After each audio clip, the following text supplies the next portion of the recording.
নমস্কাৰ ফ্ৰেণ্ডসকল, স্বাগতম জনাইছোঁ মোৰ আৰ্টেক আছাম জিউনিয়ন চেনেললৈ। আজি আপোনালোকে পুনৰ এটা ভাল খবৰ লৈছে যে বনাঞ্চল বিভাগত কিন্তু নতুনকৈ পদ মুকলি কৰিছে চাকৰি। তো আপোনালোক প্ৰায় সকলোৱে গমে পাইছে। তো বনাঞ্চল বিভাগত কিমানটা পদ মুকলি কৰা হৈছে, কোনসকলে আবেদন কৰিব পাৰিব, সম্পূৰ্ণ তথ্য মই আজি ভিডিঅ'ত গম পাই দিম আপোনালোকক। লগতে আবেদনসমূহ কেনেকৈ কৰিব, আবেদন কৰোঁতে কোনটো টকা লাগে নে নাই, সম্পূৰ্ণ ফ্ৰীত হয় নে নহয়, আপোনালোকে সম্পূৰ্ণ তথ্য গম পাই যাব। তাৰ আগতে যদি মোৰ চেনেল নতুন হয়, চেনেলটো ছাবস্ক্ৰাইব কৰিব, আপোনাৰ বন্ধু বান্ধৱীক ভিডিঅ'টো শ্বেয়াৰ কৰি দিব। বলক আমি ভিডিঅ'খনলৈ আগবাঢ়োঁ। তো ফ্ৰেণ্ডসকল, প্ৰথমে আপোনালোকে এইখন ৱেবছাইটলৈ আহি যাব। মই এই ৱেবছাইটখনৰ লিংক মই ডিছক্ৰিপশ্যনত দি থৈছোঁ। তাৰ পৰা আপোনালোকে প্ৰথমে এইখন পেজলৈ আহি যাব। ইয়াত দেখা পাইছে অৰ্গেনাইজেশ্যন নেম দিয়া আছে। ইয়াতে ফৰেষ্ট ডিপাৰ্টমেণ্টৰ পৰা কিন্তু এই চাকৰিসমূহ পদ মুকলি কৰা হৈছে। ইয়াত দেখা পাইছে UPSC Indian forest reserve requirement 2025। তো পোষ্ট নেম যিবোৰ হয় ইণ্ডিয়ান পোষ্ট ছাৰ্ভিচ এক্সামিনেশ্যন হ'ব আপোনালোকৰ। টোটেল ভেকেঞ্চিটো আপুনি দেখা পাইছে 1129টা পদ ইয়াতে মুকলি কৰা হৈছে। এপ্লাই মোডটো আপোনালোকৰ হ'ব অনলাইন যোগে আবেদন কৰিব লাগিব। ইয়াত দেখা পাইছে লগতে আপোনালোকে সকলো মহিলা লগতে পুৰুষ দুয়োটা কিন্তু ইয়াতে আবেদন কৰিব পাৰিব। ইয়াত দেখা পাইছে all India candidate male and female বুলি দিয়া আছে। তো সকলোৱে কিন্তু আবেদনসমূহ কৰিব পাৰিব। তো তাৰপিছত চাওক আমাৰ ইয়াতে চিলেকশ্যন প্ৰচেছ যিটো হ'ব আপোনালোকৰ ৰিটেন এক্সাম হ'ব, আপোনালোকৰ প্ৰি এণ্ড মেইনছ দুটা এক্সাম হ'ব, প্ৰি আৰু মেইনছ হ'ব। লগতে আপোনালোকে কি হ'ব, ইণ্টাৰভিউ এটা হ'ব। তো ইণ্টাৰভিউ যদি পাছ কৰে তো আপোনালোকে চাকৰি কিন্তু কনফাৰ্ম হৈ যাব। তো আপোনালোকে ট্ৰাইসমূহ কৰিব। লগতে আপোনালোকে জব লোকেশ্যন দেখা পাইছে এক্ৰছ ইণ্ডিয়া।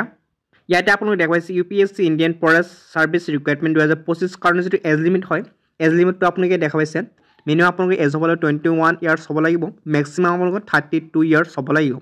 কেটেগৰী ৱাইজ কিন্তু আপোনালোকে এটা এজ লিষ্ট পাব। তো ইয়াত আপোনালোকৰ নটিফিকেশ্যন পাই যাব।